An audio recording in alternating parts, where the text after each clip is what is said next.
Hi, I'm Sonu from Living in Color with Sonu. I'm here for 10 design solutions to kick off your New Year's resolutions. Today, we're in the New York City apartment of famed interior designer extraordinaire Jamie Drake. And Jamie is going to help us learn how to have fun in 2010. Hi, Jamie. Hi, Sonu. How are you? I'm doing great. Thank you for bringing us into your home today. I'm glad you're here. So, Jamie, in 2010, we're talking about this concept of 10. It's design resolutions to kick off those New Year's resolutions. When we're talking about fun, we want to think about 10 ways to have more fun through color and design in the new year. So, any suggestions? Absolutely. Why not paint your ceiling? You know, you might not want to take the whole room apart, take all the pictures down. You might be living in a room that's neutral, sand-colored, off-white, gray. But if you added a beautiful color to the ceiling, a pale blue, a pale pink, a pale apricot, it would lift the whole room up, it would bring the eye up, and give it a whole fresh new approach. One of my favorite tricks that I use a lot, especially in a project where we want to do something quickly or a client doesn't want to repaint the entire room, is to add a bold block of color onto one wall. It's not creating an entire accent wall because I hold it in around the perimeters. It's about 6 to 9 inches from the ceiling, the same from the floor, and the same from each end wall. So in effect, what I'm doing is creating a tapestry, a very modern concept tapestry of a solid color on the wall. I often layer that still by putting a painting on top of it. It creates a wonderful effect. You know, another great way to interject color and some new design trends into a room that may be more neutral, a little bit bland, is to put something different on the floor. You might have wall-to-wall carpeting. Why not put an area rug on top of it? Or add an area rug into the room or change it. I actually came out with some new ones this year for a company called Via, and these are great, beautiful patterns called Temple Garden that I designed in a rich ruby red or a wonderful grassy green. These would work with a sand-colored room, but bring that edge of color into it. And then you can bring that color up, the accent, into the throw pillows and other accessories into the room. This is a more extensive idea for change in 2010, but why not take a hard look at the coverings on your furniture?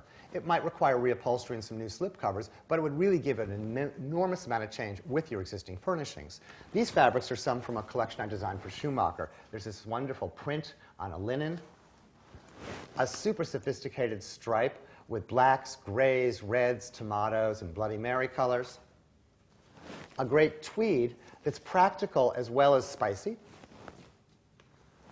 A sheer that you might want to use called Bubble Lounge. And then as accents, this red-on-red moire polka dot. These things could bring a room to a whole new level of sophistication, brightness, and excitement. Why not change your lampshades? They're probably tired, they're probably a little bit ragged looking. Change the lampshades to something with a pattern on them. Maybe it's a floral, maybe it's a paisley. And that'll interject a whole new note of movement and excitement and exotica into the room. If you don't have a way of controlling your light, march down to the hardware store immediately and buy a bunch of dimmers. Color only exists in the presence of light. And one color will look completely different in a room that's full on with 100 watts in each bulb, the one that has 100 watts dimmed. We all look better when we're in a dimmed environment, a candle-lit glow. Your colors might too. Why not have a new accessory story? And that can go throughout the room. It can be ceramic things on your tables. It could be the color of the book you might have on an end table. It could be the candies that you have in a bowl. It could be the lampshades, the throw pillows, a throw thrown over the edge of a chair. These are things that can be moved around, that can be bought over time and put together, but will give a whole new expression and life to your room. The kitchen is certainly one of the most challenging rooms to think about redoing. If you really wanted to redo it completely, it's a huge amount of time, effort, mess, and expense. Why not try and think about it a little simpler? If you have wood cabinets that are a little tired looking, paint them in a shiny bright color or shiny bright white. If you don't want to go to the trouble of doing the whole cabinet and you happen to have framed doors with an inset panel, why not just leave the frame in the wood and paint the inset panel? I find that most people don't have art on their walls that's either appropriately scaled, it's all too mincy, it doesn't say anything, or they might not have anything at all. If you have children who have wonderful art that they're creating in school, why not really showcase that, but showcase it in a really proper, design-oriented way? Get 8 of them, all on the same sheet of paper. Frame them in the same frame. It might just be an inexpensive acrylic box. But then when you hang them all together to make the ultimate statement. 4 across one row, 4 directly above it, and only leave 1-inch space between each picture. And that way you'll have a very, very bold and dramatic statement. Again, one of the greatest things is to shop at home. What could be cheaper? Take a look at the lamps maybe a chest of drawers.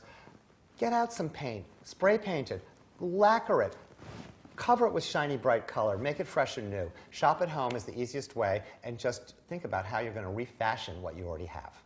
Thanks, Jamie, for sharing those fabulous ideas with us. My pleasure. And thank all of you for joining us at 10. Make sure to check back on 10designdays.com to learn all about the rest of the fun ideas we have in store for you.